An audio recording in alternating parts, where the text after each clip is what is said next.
नमस्कार मित्रों, आज हमारे सामने पुणे श्री रवि शर्मा जी हैं, जिनके साथ हम 3 दौर की बैठक पहले भी कर चुके हैं। इंडस्ट्रियल हेम्प के ऊपर हम लोगों ने उनके ज्ञान का लाभ उठाया है। आज मैं कुछ नए प्रश्नों के साथ पुनः उनके साथ उपस्थित हुआ हूँ। ये प्रश्न इस प्रकार से हैं कि उत्तराखंड में इंडस्ट्रियल हेम्प के खेती के माध्यम से और इंडस्ट्रियल हेम्प से जो अन्य पदार्थ बनते हैं, जो 25,000 के आसपास कहते हैं कि फाइनल इंडस्ट्रियल प्रोडक्ट तैयार किए जा सकते हैं, तो नीतियाँ किस प्रकार से बनाई जाए कि काश्तकार किसान को भी फायदा पहुंचे और सरकार को भी राजस्व की एक अच्छी आमदनी मिले, जिससे कि उत्तराखंड राज्य तरक्की के मार्ग पे अग्रसर। तो ये नीति किस प्रकार की, इसके बारे में आपके क्या विचार? देखिए, विगत हमारी जो वार्ता हुई है या संवाद हुआ है, उसमें भी दो चीज़ है। दो चीज़ पे तो काम करना बहुत पहले जरूरी है। पहला चीज़ है कि इसके सीड को सीड एक्ट के अंदर लाना, जिससे कि कोई भी चीज़ जो इस सेक्टर में करने जा रहे हैं वो लेजिटिमेट उसको अमली जामा पहनाया जा सके। जब तक ये सीड एक्ट में नहीं होगा, इसको आप अभी अमली जामा के लिए मैं व्यक्तिगत रूप से कह सकता हूँ, उसको हम लेजिटिमेट नहीं, सोर्स नहीं कह सकते हैं। ठीक है। दूसरी चीज, सप्लाई चेन मैनेजमेंट।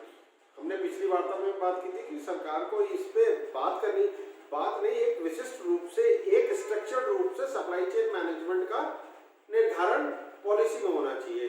अब वो क्योंकि इतना वृहद राज्य है, इतने वृहद राज्य में मेरा जो अनुभव या मेरी आपसे भी पहले भी चर्चा हुई थी कि क्यों नहीं हम 3 क्लस्टर में पहले इसको अप्रोच किया जाए, 3 क्लस्टर को आइडेंटिफाई किया जाए डिफरेंट ऑल्टीट्यूड, मतलब टोपोग्राफी के हिसाब से 3 ऑल्टीट्यूड को लिया जाए कि एक ऑल्टीट्यूड इतने पे इस क्लस्टर को किया, इतने पे इस क्लस्टर को किया, इतने पे इस क्लस्टर। उसके पीछे 2-3 कारण है।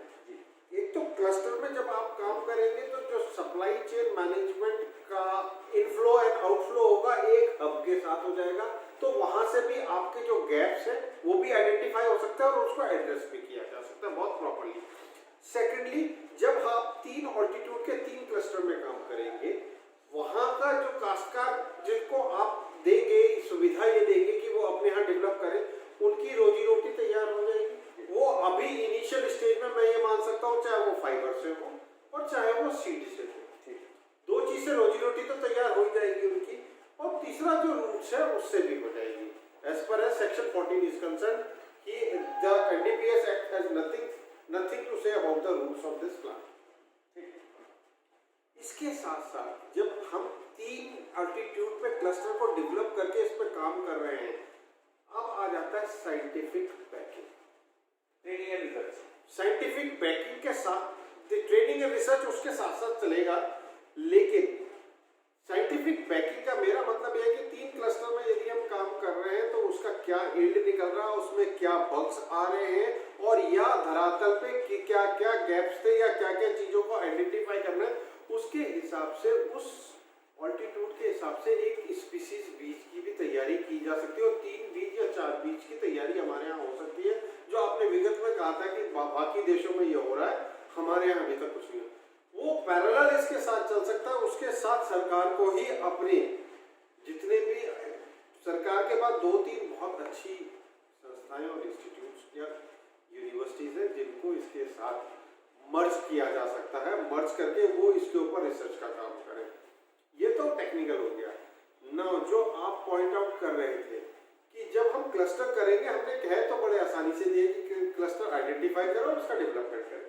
देखिए, जो आपने कहा था, मैं भी इस बात को माने, कोई रॉकेट साइंस नहीं है, लेकिन यस, इसको अच्छी तरीके से काम करने के लिए थोड़ा सा मतलब व्यवस्थित रूप से इसका एग्रीकल्चर करना जरूरी है, जो आपने किया है। मैंने भी शुरू में स्टार्टिंग में बिल खेत में वो काम किया था, उसके लिए ट्रेनिंग देना बहुत आवश्यक है। मैं उसका कारण थोड़ा सा अपनी तरफ से समझाने की कोशिश करता हूँ, क्योंकि इसकी सबसे पहले तो 3 वैरायटीज हैं। कैनबिस सटिवा होगी, कैनबिस इंडिका होगी, कैनबिस गुड़ालिका होगी। ये तो वेस्टर्न कंट्रीज की अपनी पहचान है। मैंने स्वयं देखा है कि 3 फुट से लेके 18 फुट के इंडस्ट्रियल हेम्प कह दें या कैनबिस कह दें, उनके पौधे होते हैं। तो कौन सी वैरायटी हमारे किसानों की कितनी फायदेमंद होगी, इसके ऊपर तो निश्चित रूप से रिसर्च करना ही पड़ेगा। और जो सर आपने कहा कि क्लस्टर डेवलप किए जाए, तो क्लस्टर अगर एक ही रोड हेड पे डिफरेंट एल्टीट्यूड पे किए जाए तो सप्लाई चेन मैनेजमेंट वहाँ का सामान लेते हुए, यहाँ का सामान लेते हुए, यहाँ का सामान लेते हुए सीधा इंडस्ट्रियल जोन के अंदर। हाँ, एक रोड हेड पे लिया, एक वेसिनिटी में। देखिए, रोड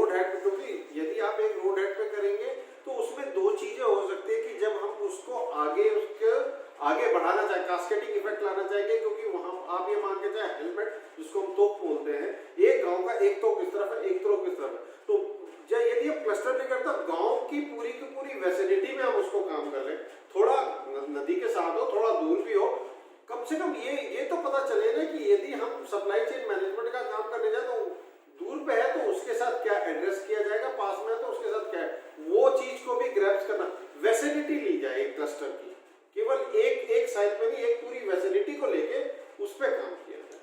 सपोज जैसे कि हमारी बात है, हमने काम किया था बिलखेत में, हम क्यों नहीं सतपली और बिलखेत के पूरे क्लस्टर को इसको यूज किया, नया नदी का जो पूरा का पूरा नया नदी का, और उसके साथ साथ उससे थोड़ा सा दूर और 5 किलोमीटर दूर पे भी हम कम से कम उस 5 किलोमीटर दूर में क्या उसके डिफरेंशियल्स आएंगे सप्लाई चेन मैनेजमेंट में, उसको भी तो आइडेंटिफाई करना पड़ेगा ना।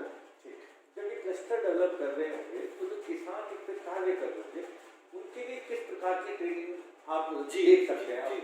मैं वही कहना चाहता हूँ, देखिए उसमें आपको 2 प्रकार की ट्रेनिंग को करना पड़ेगा।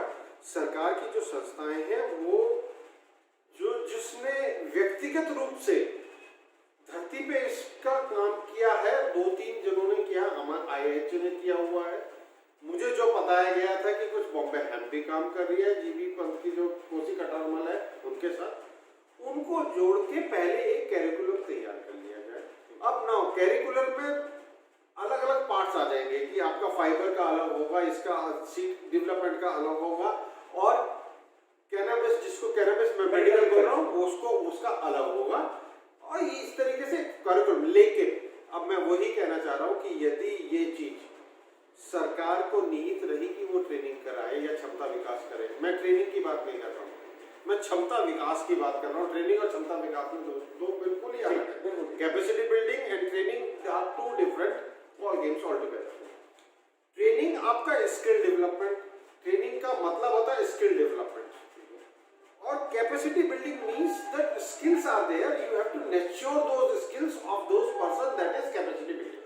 वो ऑलरेडी खेती कर रहे हैं, बट एक अलग प्रकार की फसल आ रही है, इसमें कुछ मेल फीमेल पौधे अलग हैं, तो थोड़ी सी एक्स्ट्रा ट्रेनिंग की जरूरत है। ट्रेनिंग की जरूरत होगी, साथ साथ कैपेसिटी बिल्डिंग होगी, और जो कैपेसिटी बिल्डिंग है वो कभी भी सरकार, मैं ये नहीं कहता कि सरकार नहीं कर सकती, सरकार कर सकती है, लेकिन वो ज्यादा अच्छा NGO या कॉर्पोरेट सेक्टर जो जिसका उसके साथ वेस्टेड इंटरेस्ट होगा, उस जैसे क्लस्टर किया, क्लस्टर में 3 आपने कॉर्पोरेट सेक्टर को ले लिया अपने साथ जो इन्वेस्टमेंट करेंगे, उनका जो कैपेसिटी बिल्डिंग समूह होगा वो कैपेसिटी बिल्डिंग करेगा, तो ज्यादा अच्छी तरीके से कैपेसिटी बिल्डिंग होगी, जिसका रिजल्ट ज्यादा अच्छे ओरिएंटेड होंगे। हाँ, या जहां अब लोग कहते थे कि सरकार कहां से आ गई, जो कैरिकुलम डेवलप कर रहा है वो तो सरकार कर रहा है, सरकार को ये पता है कि कौन सा कैरिकुलम कैपेसिटी बिल्डिंग के लिए यूज कर रहे हैं ना, वो तो सरकार के एंड में है ना, तो सरकार भी और ये भी दोनों पैरेलल बोर्ड पे चल पाएंगे, और यदि वो चलते हैं तो ये क्लस्टर बहुत अच्छी तरीके से डेवलप हो सकता है। लेकिन मैं फिर से वही कहूंगा, मैं ट्रेनिंग की बात नहीं कर रहा हूँ, कैपेसिटी बिल्डिंग, क्योंकि ट्रेनिंग में प्योर स्किल डेवलपमेंट की आप बात करते हैं, मैं स्किल है ना लोगों के पास, पुश्तैनी स्किल्स है उनके पास, वो काम कर रहे हैं उस ट्रेनिंग पर थोड़ा सा ही और वो स्ट्रीमलाइन, उनकी जो स्किल्स है उसको नेच्योर करना, मेरा तो बहुत क्लियर कहना है, उसको नेच्योर करना वो कैसे, जिसने काम कर रखा है, जिसके पास इसकी नॉलेज है, उस नॉलेज को उनके पास तक पहुंचाना। ये भी हो सकता है ड्यूरिंग दिस टाइम जब आप नॉलेज पहुंचाएंगे, वो कुछ और भी चीजें दे सकते हैं कि इसको इस तरीके से किया जाए तो ज्यादा अच्छा होगा, और उसको धरातल पे करके देखो, क्या पता उससे ज्यादा अच्छा हो जाए। पिछले 40 सालों से इसकी कोई रेगुलर खेती नहीं हुई है, तो लोगों को सीखने को मिलेगा, और खेती हो रही है लेकिन कमर्शियल बेसिस पे नहीं, लोग अपनी चटनी के लिए तो लगाते ही हैं। बहुत सुंदर बात। मैं कहता कि आपने बार-बार सरकार का नाम लिया, सरकार इतनी मेहनत क्यों करे, सरकार के राजस्व में किस प्रकार की वृद्धि की आप उम्मीद देखते हैं? जैसा कि आप जानते हैं हमारी उत्तराखंड की सरकार को कई सारे पैसे बाजार से उठाने पड़ते हैं, तो क्या आप ये देख पा रहे हैं भविष्य में कि अगले 3 या 5 सालों के अंदर इसके माध्यम से सरकार को 20%, 10%, 40% के आसपास का रेवेन्यू इंक्रीज होना, क्या देख पा रहे हैं? ओझा जी, मैंने पहले भी आपको, यदि ये स्ट्रक्चर्ड रूप से काम किया जाए और एक्शन प्लान, मैंने पिछली बार बोला था, एक्शन प्लान पे यदि ये काम हो 5 साल के अंदर, ये तो मैं कह सकता हूँ कि केवल इंडस्ट्रियल हेम्प से ही आप 15% तक रेवेन्यू जनरेट कर पाएंगे, क्योंकि जो इसके अलाइड सेक्टर है वो डेवलप होंगे। अब इसमें दोनों चीजें, परोक्ष भी है, अप्रोक्ष उसमें तो आप रेवेन्यू की बात कर रहे हैं, जब आप इसके इनडायरेक्ट बेनिफिट्स की बात कर रहे हैं, एम्प्लॉयमेंट जनरेट कर रहे हैं, सेक्टर डेवलपमेंट हो रहा है उस हिली स्टेट में जहां पर जब सेक्टर डेवलप हो जाएगा तो वहां पर आप जो मूलभूत सुविधाएं हैं वो भी विवशा देने के लिए, क्योंकि जब वहां सेक्टर हो जाएगा वहां पर आपको पीएससी सेक्टर्स भी देने पड़ेंगे, क्योंकि जब वहां सेक्टर डेवलप होगा तो लोग वहां रहेंगे भी, वहां से पलायन भी। तीसरी पलायन नहीं होगा, अस्पताल खोलेंगे, स्कूल खोलेंगे, अस्पताल खोलेंगे, और उसके साथ साथ जब इतना हो जाएगा और वहां प्रेशर होगा तो ये निहित है सरकार के पास कि उसको बिजली भी उपलब्ध करानी पड़ेगी और पानी को भी, स्वच्छ पानी को भी उपलब्ध कराना पड़ेगा, जो फार फ्लंग विलेजेस में अभी थोड़ा सा मतलब, चाहे वो स्वजल आ गया है, स्वजल ने बहुत अच्छा काम किया मैं मान सकता हूँ, लेकिन अभी भी कुछ ऐसे इलाके हैं जहां पर जो उत्तराखंडी है उसको 4-4, 5-5 किलोमीटर जाना पड़ता है केवल पानी भर के लाने के लिए, तो उतना जो टाइम पीरियड है वो टाइम पीरियड को कहीं और भी यूज किया जा सकता है। तो ये आप इसमें सरकार का रेवेन्यू, हम केवल इंडस्ट्रियल हैंड से आप उम्मीद कर रहे हैं कि 15% का जी बिल्कुल हो जाएगा, बिल्कुल इंक्रीमेंट होगा।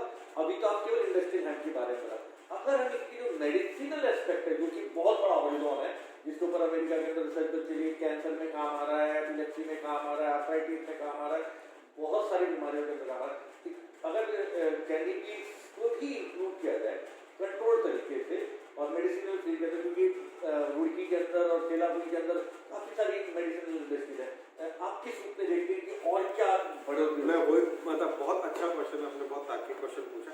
यदि हम इसके साथ पैरेलल कैनबिस को देखें, जिसको मेडिकल भांग में बोलना, मध्य प्रदेश में अलाउ करते हैं, मध्य प्रदेश ने अलाउ कर दिया और वहां जनरेट होना शुरू हो गया है, क्योंकि वहां जो अलाउ हुआ है, जो वहां पर इंडस्ट्रीज डली है, एक तो जो इंडस्ट्रीज डली है उसमें चाहे इलेक्ट्रिसिटी जा रही है, चाहे वाटर सप्लाई हो रहा है, चाहे वहां रोड्स का डेवलपमेंट हुआ है, वो जो सेक्टर डेवलप हुआ है उससे भी रेवेन्यू जनरेट हुआ है सरकार, और उसके बाद जो उसका प्रोडक्ट निकल रहा है वो एक्साइज।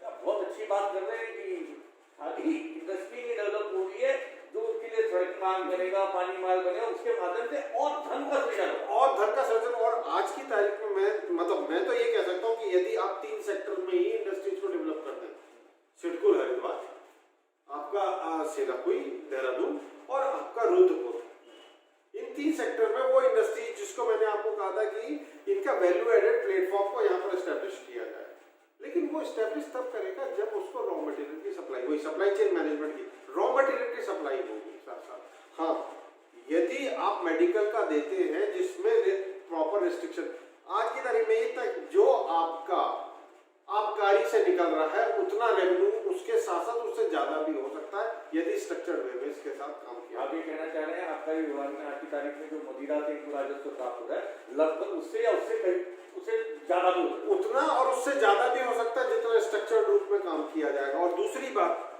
ये जो रेवेन्यू जनरेट हो रहा है ये हेल्थ को इम्प्रूव कर रहा है। नहीं, मैं यहाँ पे सामाजिक सवाल पूछने की जाना चाहूँगा। लोग आवाज उठाएंगे कि सरकार पहले तो शराब के माध्यम से कर रही है, भांग के माध्यम से कर रही है, ये जो साइकोलॉजी है, जो मिथ है, इसको सरकार किस प्रकार से हैंडल? देखिए, सरकार हैंडल कर सकती है और किया जा भी रहा।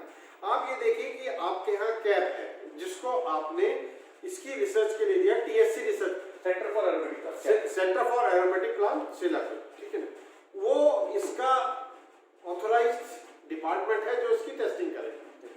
जो टीएससी टेस्टिंग हो रही है आप उसकी रिसर्च को हिंदी रूपांतर में लाइए ना, कि उसके यूजेस क्या है, लोगों को शिक्षित करें ना लोगों को, वो कैपेसिटी बिल्डिंग, वो ट्रेनिंग आ जाएगा, वो अवेयरनेस जनरेशन आ जाएगा। यानी कि सरकार को एक अवेयरनेस जनरेशन प्रोग्राम के ऊपर भी एक सर्टेन अमाउंट ऑफ फंड रखना चाहिए कि लोगों को किस प्रकार के इसके बारे में। सर मुझे आप आज, क्योंकि आप मेरे साथी हैं या मेरे से ज्यादा भी जानते हैं, मुझे आप ये बता दीजिए आज की तारीख में केवल 2 उदाहरण ऐसे दे दीजिए कि कैनबिस से किसी की मौत हुई है क्या इतिहास में? फॉरगेट अबाउट टुडे, मैं इतिहास की भी मैं पूरी बात कर रहा हूँ कि किसी की मौत हुई है क्या? हाँ, यदि आप लीकर की बात करते हैं मौत हुई है अक्सर। तो मैं तो केवल इतना मोटी सी टर्म की बात कर रहा हूं कि यदि इसको आप प्रॉपर्ली यूज कर पाएंगे, वो प्रॉपर्ली यूज सरकार आराम से करा सकती है, चेक्स एंड बैलेंसेस को लगा के कि आप इसको मेडिसिनल यूज में क्यों नहीं। मैं ये कहता हूं कि जो कॉर्पोरेट सेक्टर आएगा, क्योंकि उसको रेवेन्यू वहां से ज्यादा मिलेगा, वो एक्सपोर्ट ओरिएंटेड यूनिट लगाए ना, लगाने दो ना, आपको उससे जनरेशन जो लेना है वो परसेंटेज अपने आप तय कर लीजिए। अच्छा, यहाँ पे एक मैं थोड़ा सा डालना चाहूँगा। वेस्टर्न कंट्रीज में, अमेरिका के अंदर तो इंडस्ट्रियल हेम्प की बियर्स वगैरह भी बनने लगी जी है, बिल्कुल। और जो उसके ह्यूमन बॉडी के ऊपर इफेक्ट है उसके ऊपर काफ़ी रिसर्च भी चल रही है, और ये पाया गया है कि शराब के मुकाबले कई गुना कम नुकसान करती है, बल्कि फायदा ही करती है लोगों को। तो उसके ऊपर अगर सरकार अपना research and development and education programme करे, इसके बारे में क्या है? बहुत अच्छा सुझाव दिया। बियर से जो मैंने अभी तक पढ़ा है, मुझे तो ये दिखाई दिया है कि इसकी जो बियर बन रही है उस बियर से नुकसान कम, फायदे ज्यादा है कि आपकी एक तो एंजाइटी को कंट्रोल करता है। हाँ। और आज की तारीख में जितनी भागदौड़ है इसमें एंजाइटी सबसे ज्यादा है। या यदि एंजाइटी को कंट्रोल और उसके साइड इफेक्ट नहीं है। हाँ, बहुत सुंदर बात है। ये ना लीवर पे प्रॉब्लम कर रहा है, ना ही पैनक्रियास पे प्रॉब्लम कर रहा है, और ना ही आपके चेस्ट पे प्रॉब्लम आ रही है, बल्कि आपके लीवर की फंक्शनिंग को स्टिमुलेट करेगा। ये एक्सपेरिमेंट भी क्यों भी होती है? वो आपने मतलब आप कर रहे होंगे, लेकिन मैं ये कहता हूँ कि वो स्टिमुलेट भी कर रहा है उसकी फंक्शनिंग को। और यदि आप लीवर की फंक्शनिंग को स्टिमुलेट, मैं कोई प्रो में बात नहीं कर रहा हूँ, मैं केवल इसके जो बेनिफिट्स है उसकी बात कर रहा हूँ। अब उसको किस तरीके से लाया जाएगा, उसके लिए चेक्स एंड बैलेंसेस सरकार ब्रेनस्टॉर्मिंग में लाइए ना, आप कॉर्पोरेट सेक्टर को लाइए ना, ब्रेनस्टॉर्मिंग के करिए ना, एक व्रत ब्रेनस्टॉर्मिंग में काम, और साइंस को रिसर्च करने थे, और उसमें लाइए ना आपके जितने भी शोध संस्थाएं हैं, उनके जितने भी वैज्ञानिक उनको भी साथ में लाइए, मिला के बैठ के एक चीज को बाहर निकाला जाए ना। यदि वो चीज बाहर निकल के उसके चेक्स एंड बैलेंसेस आपका एडमिनिस्ट्रेटिव जो तंजा है वो उसको तैयार कर देंगे, जिससे उसका मिसयूज नहीं। आज की तारीख में देखिए, मैंने पढ़ा था, मैं आपको बताऊं, टाइम्स ऑफ इंडिया में या किसी में निकला है, मैंने पढ़ा था, जब ये हिमाचल के माननीय मुख्यमंत्री ने ये कहा था कि हम इसको लीगलाइज करने जा रहे हैं, उन्होंने आंकड़े निकाले। वो आंकड़े कहाँ से निकाले? सरकारी सोर्स से तो निकाले ही हैं। उनका ये कहना है कि आज की तारीख में भी एक साल का जो इलीगल ट्रेड है वो 960 करोड़ का इलीगल ट्रेड हो रहा है। 9,600 करोड़ केवल हिमाचल प्रदेश से, इसमें केवल हिमाचल प्रदेश में इलीगल ट्रेड हो रहा है। जी, मेरे पे वो आंकड़े हैं, मैं आपको दे दूंगा यदि आपको चाहिएंगे।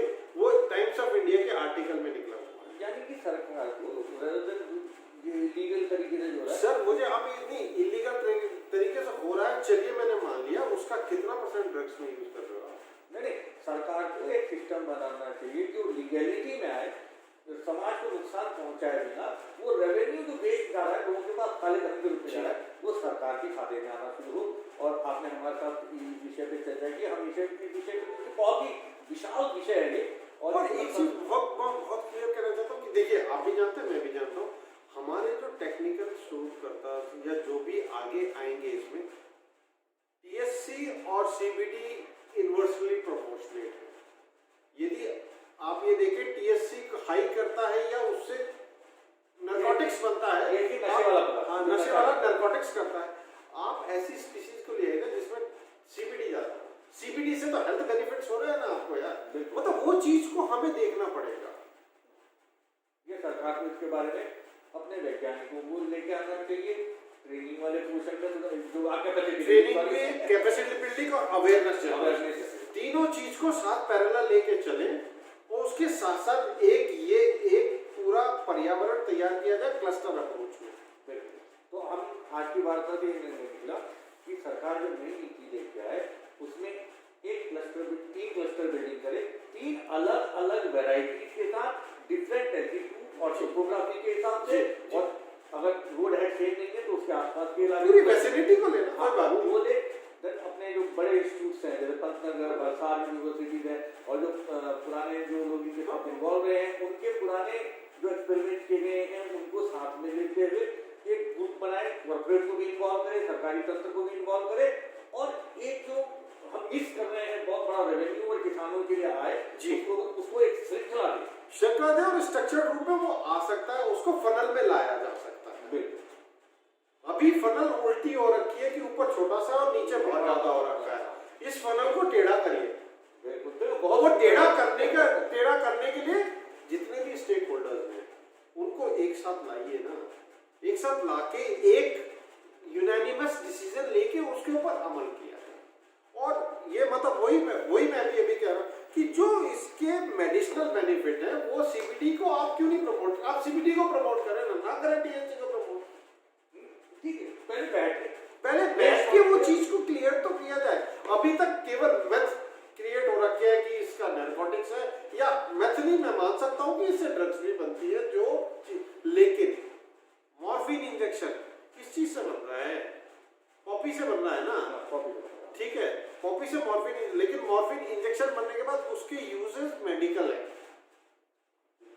कोई चीज संसार में पूर्ण रूपेण बुरी और पूर्ण रूपेण अच्छी, बिल्कुल बिल्कुल, हमको ये देखना है कि पूर्ण रूपेण ना तो अच्छी ना बुरी, बीच का क्या रास्ता निकाला जाए। हाँ, वो रास्ता दिखाने के लिए सरकार को ब्रेनस्टॉर्मिंग करनी है। वो करनी पड़ेगी। देखिए वो, और वो बहुत अच्छी तरीके से, केवल एक ब्रेनस्टॉर्मिंग से यदि हम ये सोचे कि कोई चीज निकल जाए, मैं कहता हूँ कि ये सीरीज ऑफ ब्रेनस्टॉर्मिंग होगी। बिल्कुल। और लेकिन उसके साथ साथ ये एक अलग सेक्टर, उसके साथ साथ जो सेक्टर या सेक्टर अप्रोच या पॉकेट अप्रोच डेवलपमेंट की जो हम बात कर रहे हैं 3 में, उसमें अभी से उसके साथ साथ पैरेलल शुरू कर दिया जाए जल्दी से।